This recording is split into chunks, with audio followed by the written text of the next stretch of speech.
Le petit poucet de Charles Perrault.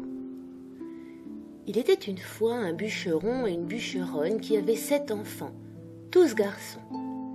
L'aîné n'avait que 10 ans et le plus jeune n'en avait que 7.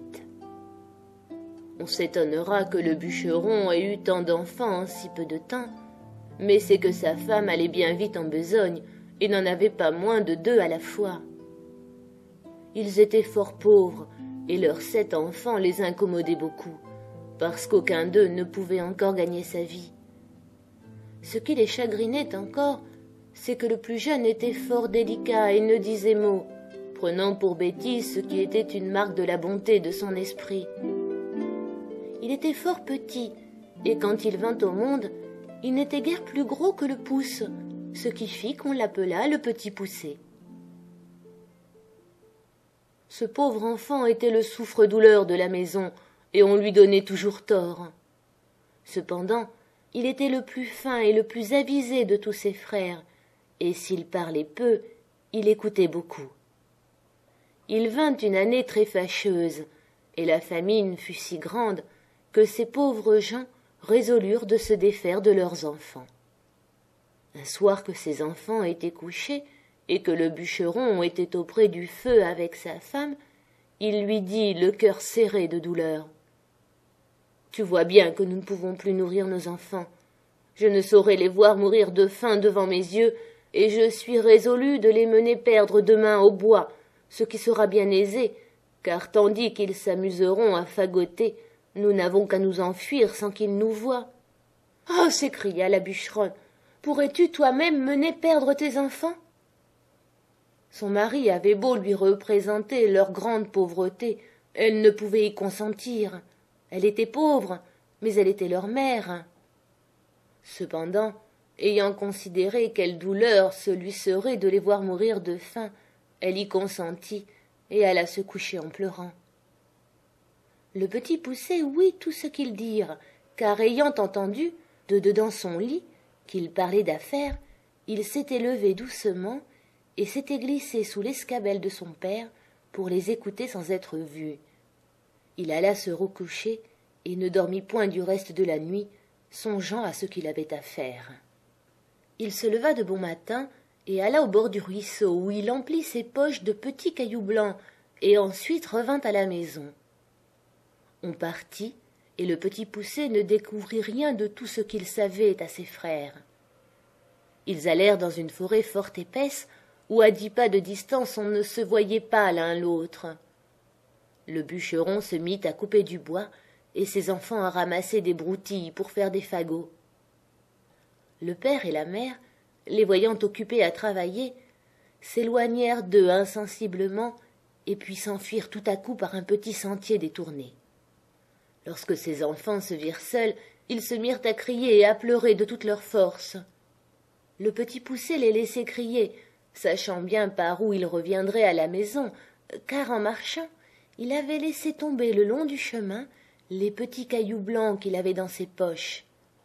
Il leur dit donc: « Ne craignez point, mes frères, mon père et ma mère nous ont laissés ici, mais je vous ramènerai bien au logis. Suivez-moi seulement. » Ils le suivirent, et il les mena jusqu'à leur maison par le même chemin qu'ils étaient venus dans la forêt. Ils n'osèrent d'abord entrer, mais ils se mirent tous contre la porte pour écouter ce que disaient leur père et leur mère. Dans le moment que le bûcheron et la bûcheronne arrivèrent chez eux, le seigneur du village leur envoya 10 écus qu'il leur devait il y avait longtemps et dont ils n'espéraient plus rien. Cela leur redonna la vie, car les pauvres gens mouraient de faim. Le bûcheron envoya sur l'heure sa femme à la boucherie. Comme il y avait longtemps qu'elle n'avait mangé, elle acheta 3 fois plus de viande qu'il n'en fallait pour le souper de 2 personnes. Lorsqu'ils furent rassasiés, la bûcheronne dit: « Hélas, où sont maintenant nos pauvres enfants? Ils feraient bonne chère de ce qui nous reste là. Mais aussi, Guillaume, c'est toi qui as voulu les perdre. J'avais bien dit que nous nous en repentirions. Que font-ils maintenant dans cette forêt? Hélas, mon Dieu, les loups les ont peut-être déjà mangés. Tu es bien inhumain d'avoir perdu ainsi tes enfants. » Le bûcheron s'impatienta à la fin, car elle redit plus de 20 fois qu'il s'en repentirait, et qu'elle l'avait bien dit. Il la menaça de l'abattre si elle ne se taisait. Ce n'est pas que le bûcheron ne fût peut-être encore plus fâché que sa femme, mais c'est qu'elle lui rompait la tête, et qu'il était de l'humeur de beaucoup d'autres gens qui aiment fort les femmes qui disent bien, mais qui trouvent très importunes celles qui ont toujours bien dit. La bûcheronne était tout en pleurs. « Hélas, où sont mes enfants maintenant, mes pauvres enfants ?» Elle le dit une fois si haut que les enfants qui étaient à la porte, l'ayant entendu, se mirent à crier tous ensemble « Nous voilà! Nous voilà !» Elle courut vite leur ouvrir la porte et leur dit en les embrassant « Que je suis aise de vous revoir, mes chers enfants, vous êtes bien là et vous avez bien faim. Et toi, Pierrot, comment te voilà crotté? Viens que je te débarbouille. » Ce Pierrot était son fils aîné, qu'elle aimait plus que tous les autres, parce qu'il était un peu rousseau et qu'elle était un peu rousse.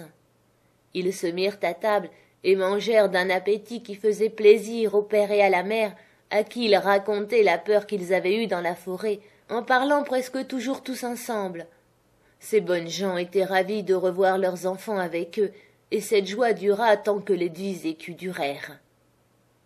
Mais lorsque l'argent fut dépensé, ils retombèrent dans leur premier chagrin, et résolurent de les perdre encore, et pour ne pas manquer leur coup, de les mener bien plus loin que la première fois. Ils ne purent parler de cela si secrètement qu'ils ne fussent entendus par le petit Poucet, qui fit son compte de sortir d'affaires comme il l'avait déjà fait. Mais quoiqu'il se fût levé de grand matin pour aller ramasser de petits cailloux, il ne put en venir à bout, car il trouva la porte de la maison fermée à double tour. Il ne savait que faire, lorsque la bûcheronne leur ayant donné à chacun un morceau de pain pour leur déjeuner, il songea qu'il pourrait se servir de son pain au lieu de cailloux, en rejetant par miettes le long des chemins où il passerait. Il le serra donc dans sa poche. Le père et la mère les menèrent dans l'endroit de la forêt le plus épais et le plus obscur, et dès qu'ils y furent, ils gagnèrent un faux fuyant et les laissèrent là. Le petit Poucet ne s'en chagrina pas beaucoup, parce qu'il croyait retrouver aisément son chemin, par le moyen de son pain qu'il avait semé partout où il avait passé. Mais il fut bien surpris lorsqu'il ne put en retrouver une seule miette. Les oiseaux étaient venus qui avaient tout mangé. Les voilà donc bien affligés, car plus ils marchaient, plus ils s'égaraient et s'enfonçaient dans la forêt. La nuit vint, et il s'éleva un grand vent qui leur faisait des peurs épouvantables. Ils croyaient n'entendre de tous côtés que les hurlements de loups qui venaient à eux pour les manger. Ils n'osaient presque se parler, ni tourner la tête. Il survint une grosse pluie qui les perça jusqu'aux os. Ils glissaient à chaque pas et tombaient dans la boue d'où ils se relevaient tout crottés, ne sachant que faire de leurs mains. Le petit Poucet grimpa en haut d'un arbre pour voir s'il ne découvrirait rien. Ayant tourné la tête de tous côtés, il vit une petite lueur comme d'une chandelle, mais qui était bien loin par-delà la forêt. Il descendit de l'arbre, et lorsqu'il fut à terre, il ne vit plus rien. Cela le désola. Cependant, ayant marché quelque temps avec ses frères, du côté qu'il avait vu la lumière, il la revit en sortant du bois. Ils arrivèrent enfin à la maison où était cette chandelle, non sans bien des frayeurs, car souvent ils la perdaient de vue, ce qui leur arrivait toutes les fois qu'ils descendaient dans quelque fond. Ils heurtèrent à la porte, et une bonne femme vint leur ouvrir. Elle leur demanda ce qu'ils voulaient. Le petit Poucet lui dit qu'ils étaient de pauvres enfants qui s'étaient perdus dans la forêt et qui demandaient à coucher par charité. Cette femme, les voyant tous si jolis, se mit à pleurer et leur dit « Hélas, mes pauvres enfants, où êtes-vous venus? Savez-vous bien que c'est ici la maison d'un ogre qui mange les petits enfants ?» « Hélas, madame, lui répondit le petit Poucet, qui tremblait de toute sa force aussi bien que ses frères. Que ferons-nous? Il est bien sûr que les loups de la forêt ne manqueront pas de nous manger cette nuit si vous ne voulez pas nous retirer chez vous, et cela étant, nous aimons mieux que ce soit monsieur qui nous mange.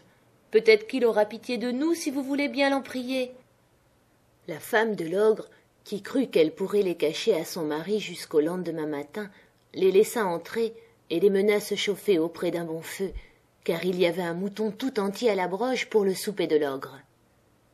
Comme ils commençaient à se chauffer, ils entendirent heurter 3 ou 4 grands coups à la porte. C'était l'ogre qui revenait. Aussitôt sa femme les fit cacher sous le lit et alla ouvrir la porte. L'ogre demanda d'abord si le souper était prêt et si on avait tiré du vin, et aussitôt se mit à table. Le mouton était encore tout sanglant, mais il ne lui en sembla que meilleur. Il flairait à droite et à gauche, disant qu'il sentait la chair fraîche. « Il faut, lui dit sa femme, que ce soit ce veau que je viens d'habiller que vous sentez. »« Je sens la chair fraîche, te dis-je encore une fois, » reprit l'ogre en regardant sa femme de travers, « et il y a ici quelque chose que je n'entends pas. » En disant ces mots, il se leva de table et alla droit au lit. « Ah, dit-il, voilà comme tu veux me tromper, maudite femme. Je ne sais à quoi il tient que je ne te mange aussi. Bien t'en prends d'être une vieille bête. Voilà du gibier qui me vient bien à propos pour traiter 3 ogres de mes amis qui doivent me venir voir ces jours-ci. » Il les tira de dessous le lit l'un après l'autre. Ces pauvres enfants se mirent à genoux en lui demandant pardon. Mais ils avaient affaire au plus cruel de tous les ogres, qui, bien loin d'avoir de la pitié, les dévorait déjà des yeux, et disait à sa femme que ce seraient là de friands morceaux lorsqu'elle leur aurait fait une bonne sauce. Il alla prendre un grand couteau, et en approchant de ces pauvres enfants, il l'aiguisait sur une longue pierre qu'il tenait à sa main gauche. Il en avait déjà empoigné un lorsque sa femme lui dit « Que voulez-vous faire à l'heure qu'il est? N'aurez-vous pas assez de temps demain ?»« Tais-toi, » reprit l'ogre, « ils en seront plus mortifiés. »« Mais vous avez encore là tant de viande, » reprit sa femme. « Voilà un veau, 2 moutons et la moitié d'un cochon. »« Tu as raison, » dit l'ogre. « Donne-leur bien à souper afin qu'ils ne maigrissent pas, et va les mener coucher. » La bonne femme fut ravie de joie et leur porta bien à souper, mais ils ne purent manger tant ils étaient saisis de peur. Pour l'ogre, il se remit à boire, ravi d'avoir de quoi si bien régaler ses amis. Il but une 12aine de coups de plus qu'à l'ordinaire, ce qui lui donna un peu dans la tête et l'obligea de s'aller coucher. L'ogre avait 7 filles, qui n'étaient encore que des enfants. Ces petites ogresses avaient toutes le teint fort beau parce qu'elles mangeaient de la chair fraîche, comme leur père. Mais elles avaient de petits yeux gris et tout ronds, le nez crochu et une fort grande bouche avec de longues dents fort aiguës et fort éloignées l'une de l'autre. Elles n'étaient pas encore fort méchantes, mais elles promettaient beaucoup, car elles mordaient déjà les petits enfants pour en sucer le sang. On les avait fait coucher de bonne heure, et elles étaient toutes 7 dans un grand lit, ayant chacune une couronne d'or sur la tête. Il y avait dans la même chambre un autre lit de la même grandeur. Ce fut dans ce lit que la femme de l'ogre mit coucher les 7 petits garçons, après quoi elle s'alla coucher auprès de son mari. Le petit poucet, qui avait remarqué que les filles de l'ogre avaient des couronnes d'or sur la tête, et qui craignait qu'il ne prît à l'ogre quelque remords de ne les avoir pas égorgées dès le soir même, se leva vers le milieu de la nuit, et prenant les bonnets de ses frères et le sien, il alla tout doucement les mettre sur la tête des 7 filles de l'ogre, après leur avoir ôté leur couronne d'or, qu'il mit sur la tête de ses frères et sur la sienne, afin que l'ogre les prît pour ses filles, et ses filles pour les garçons qu'il voulait égorger. La chose réussit comme il l'avait pensé, car l'ogre, s'étant réveillé sur le minuit, eut regret d'avoir différé au lendemain ce qu'il pouvait exécuter la veille. Il se jeta donc brusquement hors du lit, et prenant son grand couteau. « Allons voir, » dit-il, « comment se portent nos petits drôles, n'en faisons pas à 2 fois. » Il monta donc à tâtons à la chambre de ses filles, et s'approcha du lit où étaient les petits garçons qui dormaient tous, excepté le petit poucet, qui eut bien peur lorsqu'il sentit la main de l'ogre qui lui tâtait la tête, comme il avait tâté celle de tous ses frères. L'ogre qui sentit les couronnes d'or. « Vraiment, dit-il, j'allais faire là un bel ouvrage. Je vois bien que j'ai bu trop hier soir. » Il alla ensuite au lit de ses filles, où ayant senti les petits bonnets des garçons. « Ah, les voilà, dit-il, nos gaillards, travaillons hardiment. » Et disant ces mots, il coupa, sans balancer, la gorge à ses 7 filles. Fort content de cette expédition, il alla se recoucher auprès de sa femme. Aussitôt que le Petit Poucet entendit ronfler l'ogre, il réveilla ses frères et leur dit de s'habiller promptement et de le suivre. Ils descendirent doucement dans le jardin et sautèrent par-dessus les murailles. Ils coururent presque toute la nuit, toujours en tremblant et sans savoir où ils allaient.